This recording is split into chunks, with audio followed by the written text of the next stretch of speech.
Hey guys, welcome back to class number 3. We have started UGC Net Labor Welfare Paper Code 55 for June attempt 2024. तो अगर आप सब preparation कर रहे हैं जून के लिए तो मेरे साथ आप सब जुड़ सकते हैं। मैंने नया चैनल स्टार्ट किया है, मैं इसमें सभी सिलेबस कवर कराऊंगी।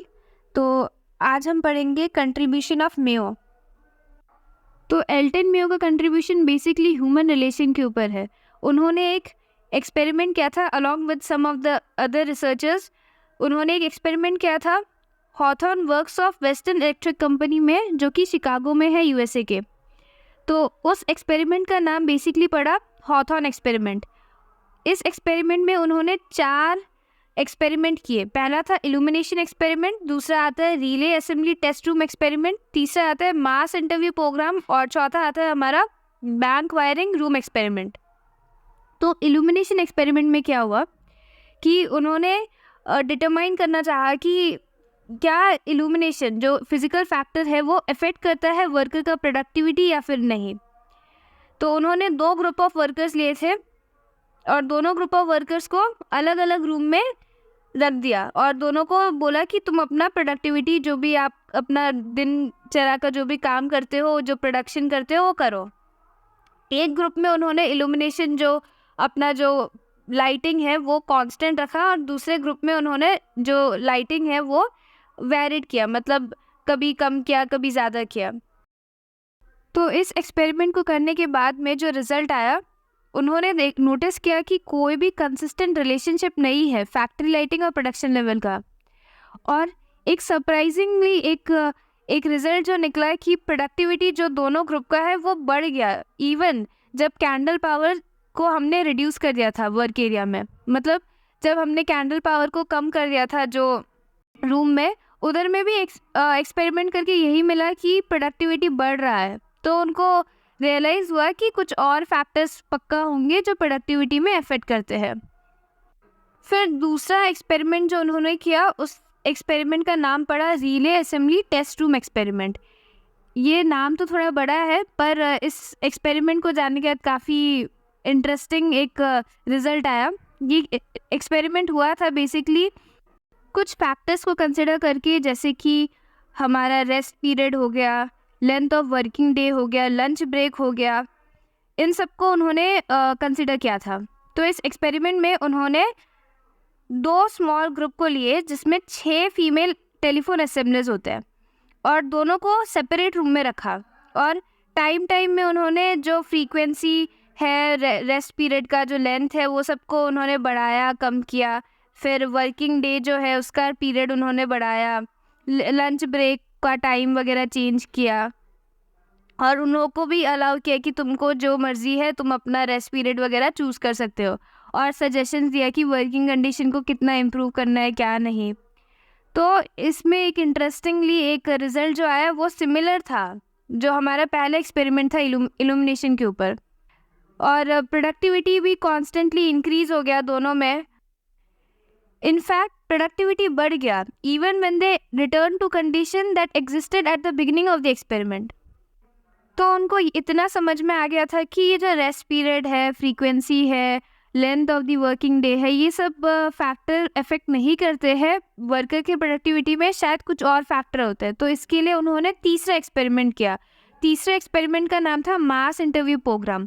तो मास इंटरव्यू प्रोग्राम में रिसर्चर्स ने इंटरव्यू किया कुछ लार्ज नंबर ऑफ वर्कर्स को, उनके ओपिनियन लिए, उन लोगों को क्वेश्चनर वगैरह दिया और उनसे पूछा कि क्या फैक्टर है जो आपकी प्रोडक्टिविटी में अफेक्ट करता है। तो इस इंटरव्यू प्रोग्राम में रिसर्चर्स ने पहले स्ट्रक्चर्ड क्वेश्चंस पूछे और जो कि मैनेजर्स को लगा कि ये इम्पॉर्टेंट है, और उन लोगों ने ये ऑब्जर्व किया कि जो वर्कमैन है उनके जो रिप्लाईज आ रहे हैं वो थोड़े डरे से, वो गार्डेड है, मतलब उनको शायद कुछ और होल्ड बैक कर रहा है, वो बोलने से डर रहे हैं। तो उन लोगों ने ये नोटिस किया। फिर इनिशियली उन लोगों ने दूसरा अप्रोच फॉलो किया जो कि इनडायरेक्ट इंटरव्यू था। उन लोगों ने मतलब अपना ओपिनियन वगैरह फ्रीली आप बात कर सकते हो, फ्रेंडली एटमॉस्फेयर क्रिएट किया जहाँ पे वो अपना शेयर करे कि हाँ ये तुम लोग का, हम ऐसे आज तक चैनल की तरह हम रिपोर्ट नहीं लेंगे, बस आप ना दिल की बात शेयर करो ऐसा।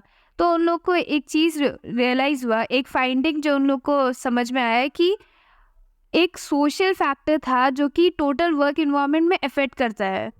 एक सोशल ग्रुप है, एक इनफॉर्मल ग्रुप है जो कि प्रोडक्टिविटी नॉर्म्स को वो स्टैब्लिश करते हैं। तो यही एक रिजल्ट निकला था कि क्या एक इनफॉर्मल ग्रुप है जो कि प्रोडक्टिविटी नॉर्म्स को पहले से ही डिटरमाइन करके रखते हैं कि इतना बनाएंगे और इससे ज़्यादा नहीं बनाएंगे। फिर इसको चेक करने के लिए उन लोगों ने और एक एक्सपेरिमेंट किया जिसका नाम पड़ा बैंक वायरिंग रूम एक्सपेरिमेंट। तो जो कंक्लूजन हमारा थर्ड एक्सपेरिमेंट में निकला उसी को वेरीफाई करने के लिए रिसर्चर्स ने और एक एक्सपेरिमेंट किया, और इस एक्सपेरिमेंट में 14 ऑपरेटर्स को लिया accompanied by the regular supervisors. जो उनके रेगुलर सुपरवाइजर्स थे उनके साथ में 14 ऑपरेटर्स को रखा और बोला कि तुम अपने अपने रूम में, सेपरेट रूम में काम करो, अपना जैसे डेली काम करते हो वैसा काम करो, हम प्रोडक्शंस रिकॉर्ड करेंगे। प्रोडक्शन रिकॉर्ड जब किया तो उन्होंने ये नोटिस किया कि प्रोडक्टिविटी इंक्रीज़ नहीं हुआ है जैसे कि बाकी एक्सपेरिमेंट में हुआ। और इस प्रोडक्टिविटी नहीं इंक्रीज़ होने का एक ही रीज़न था कि जो ग्रुप है उनके खुद के प्रोडक्शन नॉर्म्स होते थे कि हम इतना सेट कर देते, हम आज तो हम 4 टेबल बनाएंगे तो 4 टेबल बनाएंगे, ऐसा। हाँ, टेबल नहीं था, इनफैक्ट कुछ और था। तो इतना जो भी है आउटपुट प्रोड्यूस करेंगे और इससे ज़्यादा नहीं करेंगे।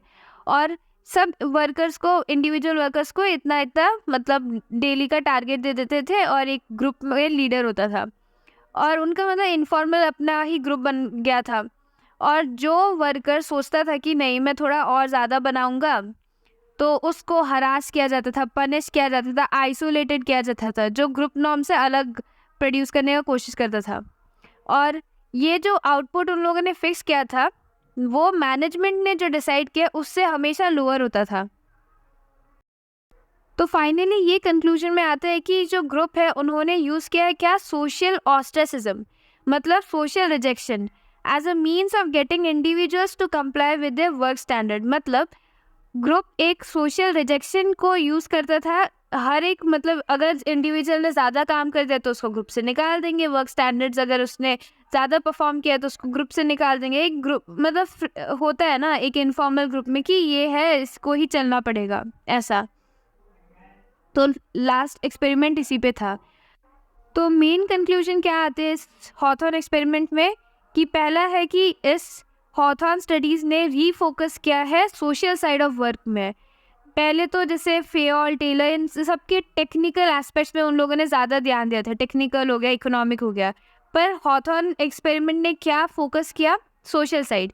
फिर दूसरा कंक्लूजन ये आता है कि जो वर्कर का जो प्रोडक्टिविटी है वो सिर्फ एक single factor that is physical factor से अफेक्ट नहीं करता है, बट लीडरशिप से अफेक्ट करता है, लीडरशिप प्रैक्टिस से, वर्क ग्रुप प्रेशर से, एम्प्लॉय का सेटिस्फैक्शन और परफॉर्मेंस इसी पे डिटरमाइन करता है। और तीसरा कंक्लूजन क्या निकला, एक इनफॉर्मल ग्रुप का जो इन्फ्लुएंस है एक इंडिविजुअल पे वो बहुत ज़्यादा अफेक्ट करता है और ग्रुप सॉलिडेरिटी और कोहेसिवनेस पे ये डिटरमाइन करता है जो प्रोडक्टिविटी लेवल है। यही फाइनल कंक्लूजन था। तो थैंक यू फॉर वॉचिंग, आज के लिए इतना ही, मिलते हैं अगले वीडियो में। अगर वीडियो अच्छा लगा तो प्लीज़ लाइक शेयर सब्सक्राइब करके जाना। नया चैनल है गाइस, आई होप मैं इसको कंटिन्यू कर पाऊँगी, इसके लिए मोटिवेशन भी चाहिए। तो प्लीज़ अगर चैनल अच्छा लगे तो शेयर करना आपके जो भी दोस्त प्रिपेयर कर रहे हैं UGC नेट पेपर कोड 55 के लिए। Thank you once again and until then bye bye, see you guys in the next video.